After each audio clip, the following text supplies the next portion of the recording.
नमस्कार। आज 10वीं विज्ञान तापमान पैमानों में संबंध। आज जो 3 तापमापी पैमाना है, फ़ारेनहाइट पैमाना, सेल्सियस पैमाना और केल्विन पैमाना, इसमें संबंध देखना है। तो प्रथम तापमापी का तापमान पैमाना ऋण निम्नतम बिंदु बटे उच्चतम बिंदु ऋण निम्नतम बिंदु बराबर द्वितीय तापमापी का तापमान पैमाना ऋण निम्नतम बिंदु बटे उच्चतम बिंदु ऋण निम्नतम बिंदु। ये समीकरण 1 बनता है। अब इसको उदाहरण द्वारा समझेंगे। जैसे उदाहरण दिया है, डॉक्टर द्वारा हमारा सामान्य तापमान 98.6 डिग्री फ़ारेनहाइट बताया जाता है। सेल्सियस पैमाने में यह कितना होगा? तो हल में देखते हैं उसका। यहाँ तापमान पैमाना ऋण निम्नतम बिंदु यानी प्रथम जो तापमापी है उसका पैमाना फ़ारेनहाइट F ऋण निम्नतम बिंदु 32 बटे उच्चतम बिंदु फ़ारेनहाइट का 212 ऋण निम्नतम बिंदु 32 बराबर द्वितीय तापमापी का होता है। तापमान पैमाना सेल्सियस है तो C ऋण निम्नतम बिंदु 0 बटे उच्चतम बिंदु 100 ऋण निम्नतम बिंदु 0। ये समीकरण जो 1 है इससे। अभी हमारा देखते हैं फिर इसका। F ऋण 32 बटे 180, 212 में 32 जाएगा तो 180 बराबर C ऋण 0 बराबर C बटे 100। ठीक है। यहाँ फिर देखते हैं F ऋण 32 बटे 9, 20 से चला जाएगा, 20 पंचे 100 और 20 निया 180। उसके बाद इसको पक्षांतर करेंगे तो देखेंगे 5 बटे 9 इंटू F ऋण 32 बराबर C। ये एक फार्मूला आता है। अर्थात अब हमको रखना है मान जो उदाहरण में बताया गया है 98.6 डिग्री फ़ारेनहाइट का सेल्सियस में मान होगा। अब C बराबर 5 बटे 9, F का मान रख दिए 98.6 ऋण 32 डिग्री, तो 5 बटे 9 98.6 में 32 जाएगा 66.6। 66.6 को 5 से गुणा करके 9 से भाग करेंगे तो 37 डिग्री आएगा।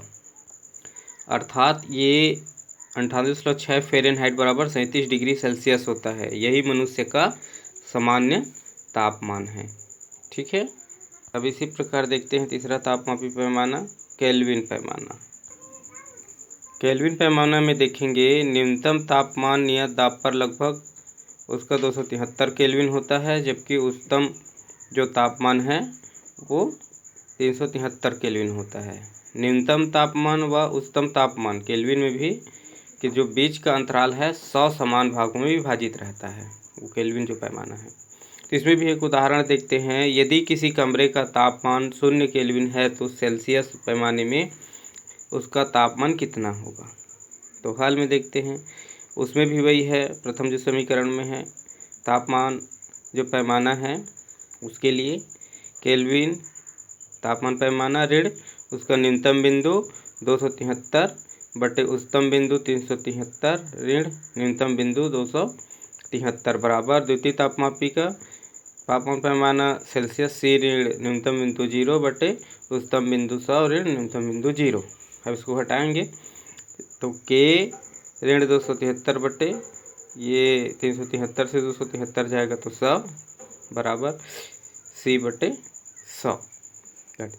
उसके बाद अर्थात हम यहाँ देखे हैं K ऋण 273 आएगा, 100 से 100 चला गया, 0 हो गया, तो K ऋण 273 बराबर C अथवा K बराबर C धन 273 भी होता है। अतः अब यहाँ हम मान रखेंगे इसमें जो उदाहरण है 0 K का, तो C बराबर K का मान 0 है तो ये 0 यहाँ रखे बराबर C बराबर K का मान 0 ऋण 273, ये फार्मूला से रखे हैं बराबर 0 ऋण 273 का बराबर आएगा ऋण 273।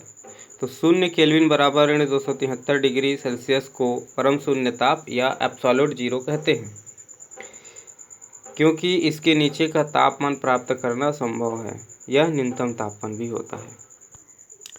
अब आते हैं 3.2 में ऊष्मा यानी हीट।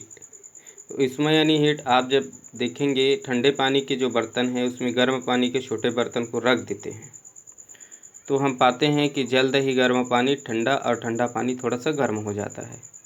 थोड़े समय बाद दोनों बर्तनों में पानी का तापमान समान हो जाता है। ऐसे दैनिक जीवन में कई बार कई चीज़ों का अनुभव किए हैं।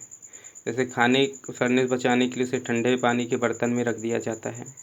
इसी प्रकार जब दो वस्तु जिसका तापमान अलग अलग है संपर्क में जब लाया जाता है तो उसका तापमान घट बढ़कर एक दूसरे के समान हो जाता है। लेकिन ऐसा कैसे होता है, इसके कारण के बारे में आगे जानकारी प्राप्त करते हैं। जैसे पहले ऐसा माना जाता था, जब दो विभिन्न तापमान वाली वस्तु को संपर्क में लाया जाता है, अलग अलग तापमान है, कोई ठंडा है या गर्म है, कोई ज़्यादा है कोई कम, तो एक तरल अदृश्य पदार्थ का आदान प्रदान होता है। गर्म वस्तु में इस पदार्थ की मात्रा अधिक जबकि ठंडी वस्तु में कम। अतः यह पदार्थ गर्म वस्तु से ठंडी वस्तु की ओर तब तक प्रवाह करता है जब तक दोनों का स्तर समान न हो जाए। इस तरल पदार्थ को कैलोरी कहा जाता था। कैलोरी की मात्रा बढ़ने पर तापमान की मात्रा है वो बढ़ जाती है, सब मानना था। लेकिन ये तरल अदृश्य पदार्थ निकलता है, ऐसा ये सिद्ध करना था। तो एक कैलोरी का जो भ्रम है कैसे टूटा, तो एक वैज्ञानिक है बेंजामिन थॉमसन, जो 1753 से 1814, जिन्हें बाद में काउंट रमफोर्ड के नाम से जाना गया। ये काउंट रमफोर्ड है, बेंजामिन थॉमसन। ये जाने माने वैज्ञानिक और कुशल युद्ध विशेषज्ञ थे। उस समय तोप की जो नलिया है उसमें सुराख करने के लिए विशेष किस्म की धातु काटने का संयंत्र लगी थी। यह मशीन का इस्तेमाल खास किस्म के कटर को अश्व शक्ति से घुमाया जाता था, तो तोपों में छेद करते समय नली जल्द ही गर्म हो जाती थी। तो ये कैलोरी का जो भ्रम था कि गर्म हो रहा है उसमें तरल अदृश्य पदार्थ निकलता है, लेकिन काउंट रमफोर्ड का मानना ऐसा नहीं था।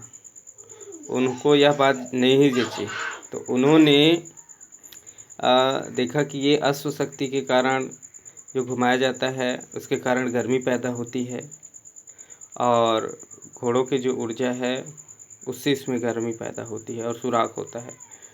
तो उन्होंने जो कैलोरी है उसके भ्रम को इन्होंने तोड़ा और यह कहा कि ये घोड़ों की ताकत या घर्षण द्वारा ही गर्मी में परिवर्तित होती है। फिर यह पता चला कि उसमें कोई पदार्थ नहीं बल्कि ऊर्जा है, जिस कारण तापमान में बदलाव होता है। ऊर्जा का वह प्रकार जिस कारण हमें वस्तु की गर्माहट का आभास होता है उसमें ऊर्जा कहलाती है। उसमें ऊर्जा का प्रवाह सदैव उच्च स्तर से निम्न स्तर की ओर होता है, यानी उच्च ताप से निम्न ताप की ओर। ऊष्मा बढ़ाने पर वस्तु का तापमान बढ़ जाता है जबकि ऊष्मा घटाने पर उसका तापमान कम हो जाता है।